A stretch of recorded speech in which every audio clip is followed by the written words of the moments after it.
Sapisi Bambi humula mirembe Duketi Bambi humula mirembe Mwelaba mwelaba Mikwano jaffe mumule mirembe Mwelaba Mikwano jaffe mumule mirembe Mwelaba mwelaba Bambi mumule mirembe Mwelaba mwelaba Bambi mumule mirembe Mutambule mchitangala Ekesanyo sichanaku mchitangala Ekesanyo sichanaku Mwelaba mwelaba Mikwano jaffe mumule mirembe Mwelaba mwelaba Mikwano jaffe mumule mirembe Katonda owekisa emyoyo gyammwe agiramuza ekisa Katonda owekisa emyoyo gyammwe agiramuza ekisa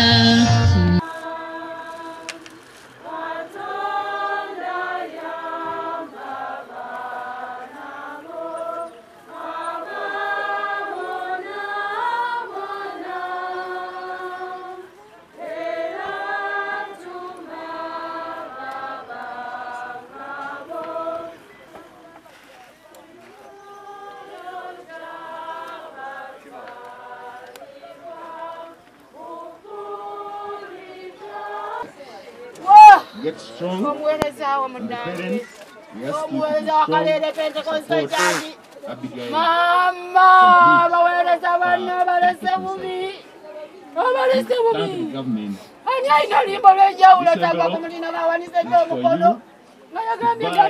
the government. Mama,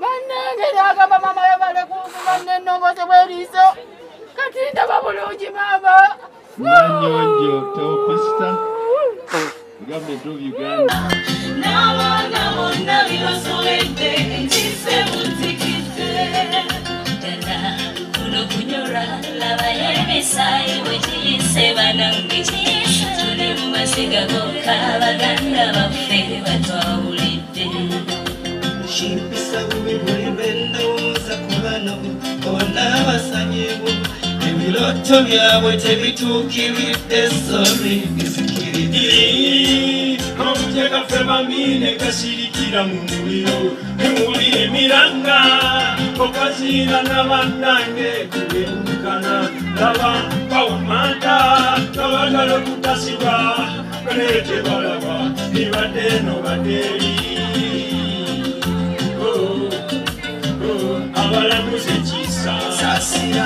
Kamu bubadde bubuukabuuka mu compound wano obusanga buyimba osanga buzanya kino kye kisaawe kyabwo osanga budduka wano nawali nga bulinga very beautiful antelopes oba Uganda cobs in some park somewhere nga bulungi nnyo naye stani omusi bwabanga yenewe musi nga tekyavudde ku kirala kyonna poliisi yenaatubuulira n'aveeri najja n'asaanyawo obulamu bwabwo nga bubadde bulina essuubi okutuuka ffena we twatuuka kibi nnyo eyakikoze yenna nze sijja kubeera nga father oba abapasita ffe tujja kumukolimira alifa awuunuuna era abaana be n'abazzukulu ekikolimo ky'abaana bano bafudde kiri bagoberera paka olunaku lwabwe olusembayo nkolimye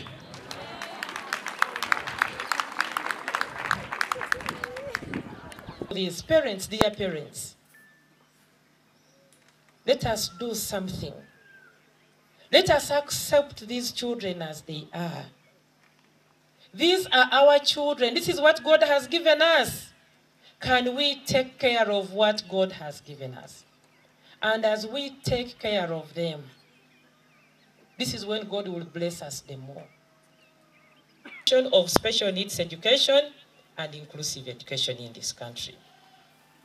It is before cabinet, and we know this is going to be a very big milestone in terms of Ministry of Education and also holding parents and schools responsible. Because you're also aware, you've been seeing it in media, some children have gone to school, parents...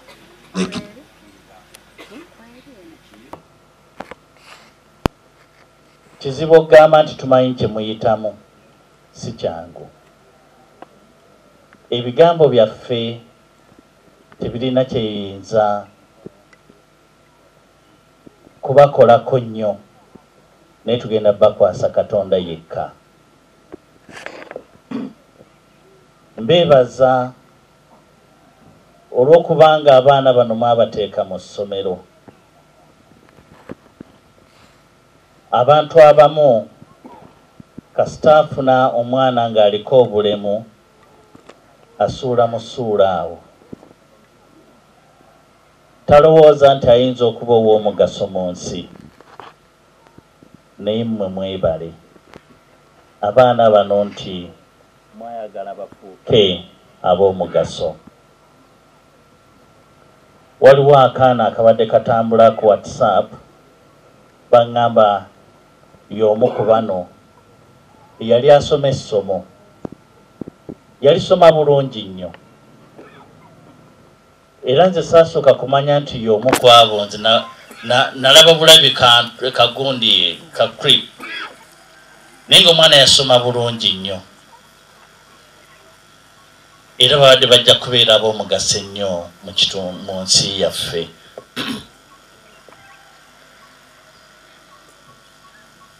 Essomo lye tuwulidde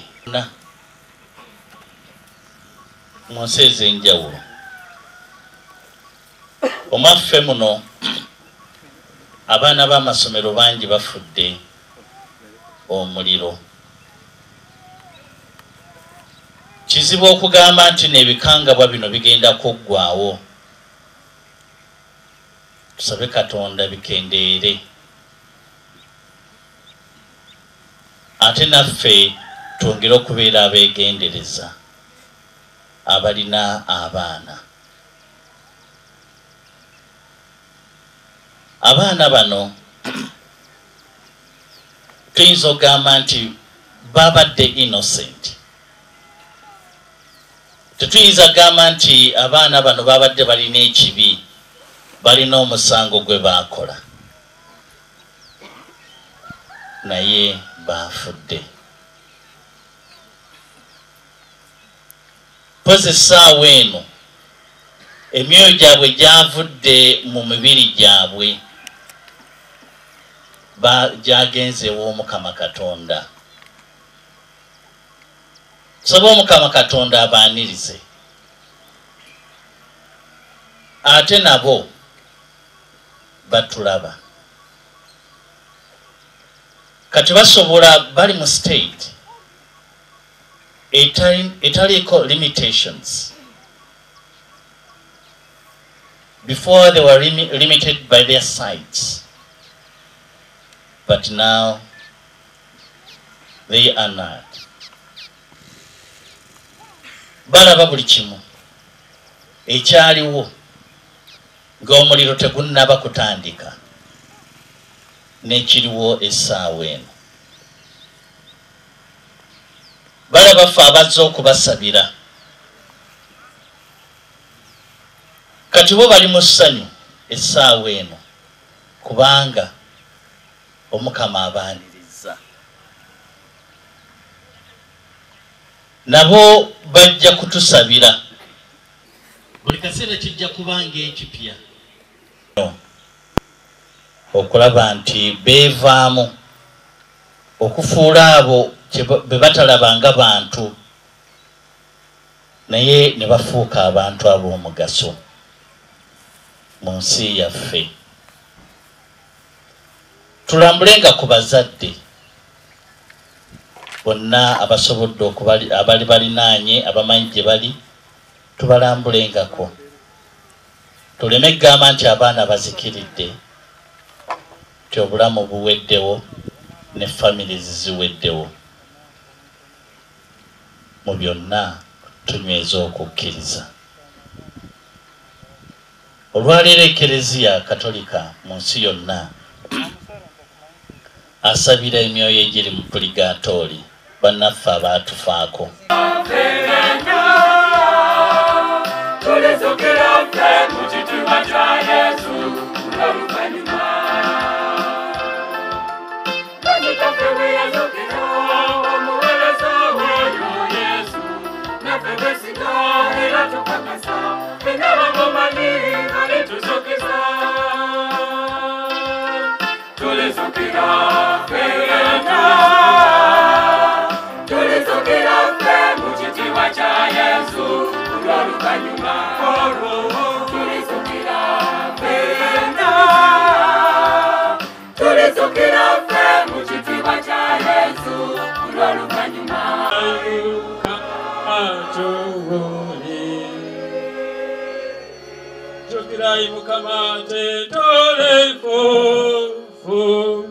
Omuntu alinga omuddo oba ekimuli eky'okutale.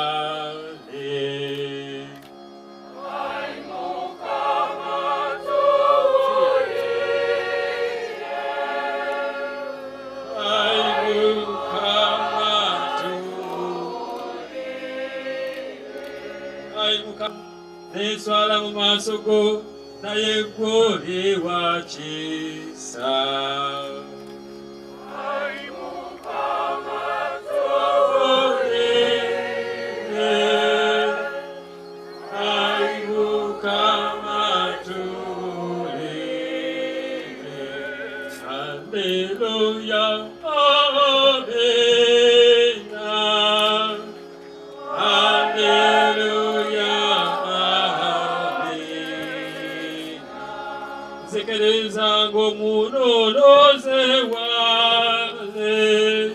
Atakuna kolo luvanyuma nezokera. Alleluia, amena. Alleluia, amena. Nze nyini nze ndiraba Katonda omolokoze. Nze nyini nze ndwala maaso gange. Kino kyensuubira lino Yesu yange. Alleluia, alleluia, ayi Mukama mponya okulaga mu magombe gwamenya n'enzigi ez'ekikomo. Mukama tuwulire, ayi Mukama tuwulire, ayi Mukama nalumisa Pisi ne Mudondo Patricia bawe ekimuli ekitagwawo n'ekitangaala eky'olubeerera kibakire. Ayi Mukama tuwulire, ayi Mukama tuwulire, ayi Mukama Piloti Purity n'enantume ya Agnes bawe ekyuma nabo bakuzuukira wamu ne Kristo. Kale nogwe ow'ekisa ayi Mukama wulira okwegayira kwaffe, emiryango gy'eggulu giggulwe bayingire. Naffe balese enno okukkiriza kw'amazima kwe tulimu kwe tukubagize. Tukusanga tutamu Yesu Kristo Mukama waffe. Ayi Paati ataggwaawo tukwebaza ebirungi byonna biwawa abaweereza bo n'abazaana bo bano nga bakyali ku nsi. Naffe tugatwe n'abatuukirivu mu Kristo bwe tunaategeerera bw'oli ow'ekisa, okukkiriza okw'amazima kwe tukubagize okutuuka ffenna lwe tusinsikana mu Kristo. Ebyo tubisanga tutamu Kristo Mukama waffe.